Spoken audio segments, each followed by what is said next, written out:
الف لام کی ابتدائی طور پہ دو قسمیں ہوتے ہیں، یا تو الف لام اسمی ہوتا ہے یا الف لام حرفی ہوتا ہے۔ الف لام اسمی وہ ہوتا ہے کہ جو اسم فاعل اور اسم مفعول کے اوپر آتا ہے، اس کو الف لام اسمی کہتے ہیں، اور جو حرفی ہوتا ہے یہ اسم فاعل اور اسم مفعول کے علاوہ جتنے بھی الف لام ہوتے ہیں اس کو الف لام حرفی کہتے ہیں۔ تو الف لام حرفی جو ہوتا ہے وہ چار معنوں کے لیے آتا ہے، چار مختلف چیزوں کے لیے آتا ہے۔ اس کو ہم جو ہے آپ کو کتاب میں سے کھول کے دکھاتے ہیں، پھر آپ کو صحیح سمجھ آئے گی انشاءاللہ۔ جناب یہ تسہیل النحو پہ آگے، یہ تو آپ پڑھ چکے ہیں فرسٹ سیمیسٹر کے اندر، اور یہ سبق نمبر 61 ہے، یہاں حروف غیر عاملہ کی تفصیل۔ نیچے دیکھیں یہ الف لام کہتے ہیں، اس کی تین قسمیں ہیں، تعریف کے لیے ہوگا، بمعنی اللذی ہوگا یا زائدہ ہوگا۔ تعریف کے لیے ہوگا تو یہ اس میں نکرہ کو معرفہ بنا دیتا ہے، جیسے جاءنی تلمیذ، میرے پاس خاص طالب علم آیا۔ یہ تلمیذ کے اوپر الف لام جو ہے یہ اس تعریف کے لیے ہے، یعنی خاص کرنے کے لیے آیا ہے، یعنی معرفہ کرنے کے لیے آیا ہے۔ پھر کہتے ہیں کہ اس کی آگے چار قسمیں ہیں، یا تو کیا ہوگا جناب، جنسی ہوگا یا استغراقی ہوگا یا عہد خارجی ہوگا یا عہد ذہنی ہوگا۔ یہ وہی قسمیں ہیں کہ جو ہم نے حرفی الف لام حرفی کہا تھا نا، یہ وہ ہے۔ کہتے ہیں جنسی، یہ اپنے مدخول کی ماہیت پر دلالت کرتا ہے، جیسے الرجل خیر من المرأتی، جن سے مرد جن سے عورت سے بہتر ہے، یہ پوری جنس پر دلالت کر رہا ہے، یعنی مرد کی جنس، اور یہ پوری عورت کے جنس کے اوپر دلالت کر رہا ہے یہ الف لام۔ آگے کہتے ہیں کہ بھائی استغراقی، استغراقی یہ اپنے مدخول کے افراد پر دلالت کرتا ہے، یعنی پورے فرد جو ہوتے ہیں وہ شامل ہو جاتے ہیں، جیسے الحمدللہ رب العالمین، الحمد کے اوپر الف لام، یعنی جتنی بھی دنیا میں حمد یعنی تعریفیں ہو رہی ہیں اس کے فرد ہیں حمد کے، تعریف کے، تو وہ تمام فرد شامل ہو گئے، اسی لیے ہم کہتے ہیں تمام تعریفیں، حالانکہ یہ خود حمد واحد ہے لیکن تمامیت کا جو ترجمہ پیدا ہوا ہے اسی الف لام استغراقی کی وجہ سے پیدا ہوا ہے کہ حمد کے تمام افراد اس میں شامل ہیں۔ آگے بھائی یہ عہد خارجی ہوتا ہے، یہ اپنے مدخول کے فرد معین یا فرد ماں بینہ متکلم و مخاطب پر دلالت کرتا ہے۔ کہتے ہیں کہ عہد خارجی وہ ہوتا ہے کہ دو بندے جب گفتگو کر رہے ہوں تو متکلم جو بات بول رہا ہو تو مخاطب کو بھی وہ سمجھ آ رہی ہو، تو یہ ایسا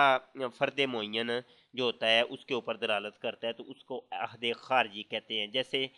وما آتاکم الرسول فخذوہ، تو یہاں دیکھیں کہ جو تمہیں اللہ کا رسول دے وہ لے لو، تو اللہ کا رسول سے مراد کون سے رسول ہیں؟ یہ الف لام جو رسول کے اوپر آیا ہے یہ اللہ کو بھی پتہ ہے، رسول کو بھی پتہ ہے، ان کے امتیوں کو بھی پتہ ہے کہ اس سے مراد محمد عربی صلی اللہ علیہ وسلم ہے، کوئی اور رسول مراد نہیں ہے، یعنی متکلم و مخاطب دونوں کو اس کا پتہ ہے، تو اس کو عہد خارجی کہتے ہیں۔ ایک عہد ذہنی ہوتا ہے کہ یہ اپنے مدخول کے فرد غیر معین پر دلالت کرے، مطلب پتہ نہ ہو کہ اس سے مراد کون ہے، جیسے اخاف ان یاکلہ ذئب، میں ڈرتا ہوں کہ اسے کوئی غیر معین بھیڑیا کھا نہ جائے۔ یہ دیکھیں یہ جو ہے نا یہ ازیب کے اوپر یعنی بھیڑیے کے اوپر جو الف لام آیا ہے، تو اب پتہ نہیں اس سے مراد کون سا بھیڑیا ہے، حضرت یوسف علیہ السلام کے وہ واقعے کی طرف اشارہ ہے نا، تو مراد یہ ہے کہ بھائی غیر معین کو معین نہیں ہوتا، تو اس کو کہتے ہیں عہد ذہنی۔ آگے ایک بمعنی اللذی ہوتا ہے کہ جو اسم فاعل اسم مفعول کے اوپر آتا ہے تو وہ اللذی کے معنی میں ہوتا ہے، اور ایک زائد ہوتا ہے کہ جو بھائی علم کے اوپر آتا ہے، جیسے الحسن والحسین وغیرہ۔ تو یہ الف لام کی قسمیں میں نے آپ کو سمجھائی ہیں۔ اب آ جائیں یہاں الکلمہ کے اوپر الف لام کون سا ہے، تو پہلی بات تو آپ یہ ذہن میں رکھیے گا کہ کلمہ کے اوپر جو الف لام ہے یہ الف لام عہد ذہنی کا تو نہیں ہو سکتا۔ عہد ذہنی کے بارے میں یہاں ایک کلیہ اور قاعدہ آپ ذہن میں رکھ لیں کہ الف لام عہد ذہنی کا مدخول نکرہ کے حکم میں ہوتا ہے، معرفہ نہیں ہوتا۔ اسی وجہ سے اس کو مبتدا بنانا بھی درست نہیں ہوتا، حالانکہ یہ الکلمہ جو ہے یہ مبتدا بن رہا ہے، تو یہاں عہد ذہنی کا نہیں ہو سکتا، چونکہ عہد ذہنی کا جو ہوتا ہے وہ جناب علی محترم نکرہ ہی رہتا ہے، وہ معرفہ نہیں ہوا کرتا۔ یہ بات ذہن میں رکھیے گا، عہد ذہنی کا جو الف لام ہوتا ہے وہ نکرہ کے اوپر جب آئے گا اس کو نکرہ ہی رہنے دیتا ہے، معرفہ نہیں ہوتا، حالانکہ یہ جو ہے نا یہ مبتدا بن رہا ہے تو یہ معرفہ ہے، تو بہرحال یہ عہد ذہنی کا نہیں ہے۔ اب یا تو یہ جو جناب علی محترم عہد خارجی کا ہے یا استغراقی کا ہے، تو اس میں بھی جو ایک اختلاف ہے، بہرحال اس کو دونوں میں سے کوئی ایک کہہ سکتے ہیں۔ آگے بھائی یہ آپ کو ہم بتائیں کہ یہ الکلمہ مصدر ہے، اور جناب علی محترم مصدر کے اندر تذکیر اور تانیث یعنی مذکر اور مؤنث کی کوئی تخصیص نہیں ہوتی، یہ بات ذہن میں رکھیے گا۔ مذکر کے جو مصدر کا گول تا ہوتا ہے جس کو تائے مصدریہ کہتے ہیں، وہ مذکر اور مؤنث کی کوئی تخصیص نہیں ہوتی، اسی وجہ سے یہ لفظ اس کی خبر آ رہی ہے، تو حالانکہ یہ مذکر ہے، تو یہاں یہ اختلاف بھی دور ہو گیا کہ بھائی کوئی کہہ سکتا تھا کہ یہاں بھائی یہ جو ہے نا یہ مؤنث ہے اور یہ مذکر ہے، حالانکہ خبر مبتدا اور خبر آپس میں تذکیر اور تانیث میں برابر ہوتے ہیں۔ اگر مبتدا مذکر ہے تو خبر بھی مذکر ہوگی، اگر مبتدا مؤنث ہے تو خبر بھی مؤنث ہوگی، حالانکہ یہ ہمیں نظر آ رہا ہے کہ یہ آپس میں برابر نہیں ہے، تو یہ اعتراض بھی ختم ہو گیا۔ تو ہم کہہ سکتے ہیں کہ بھائی یہ بھی مذکر ہے، کیونکہ یہ مصدر ہے، اور مصدر کی جو گولتا ہوتی ہے وہ بالکل ایک فضول سی ہوتی ہے، وہ مذکر اور مؤنث میں برابر ہوتی ہے، تو یہ دونوں آپس میں برابر ہے۔ دوسری بات، یہ لفظ جو ہے یہ نکرہ ہے، اور یہ نکرہ ہے، اور نکرہ کے بعد ہم نے آپ کو بتایا تھا کہ پورا جملہ ہے تو وہ اس نکرہ کی صفت واقع ہوا کرتا ہے، تو یہ اگلا پورا جملہ جو ہے یہ جناب یہ جملہ فعلیہ اس نکرہ کی صفت واقع ہوگا۔ آگے بھیا یہ بودیہ یہ فعل ماضی مجہول ہے، اور صیغہ واحد مذکر غائب ہے، اور لام جار ہے معنن مفردن۔ اب یہ معنن کے بارے میں تھوڑا سا آپ سن لیں، یہ تھوڑی سی اس میں تعلیل ہوئی ہے، یہ کیا بلا ہے، اس کو بھی ہم ایک چارٹ کے ذریعے سمجھنے کی کوشش کرتے ہیں۔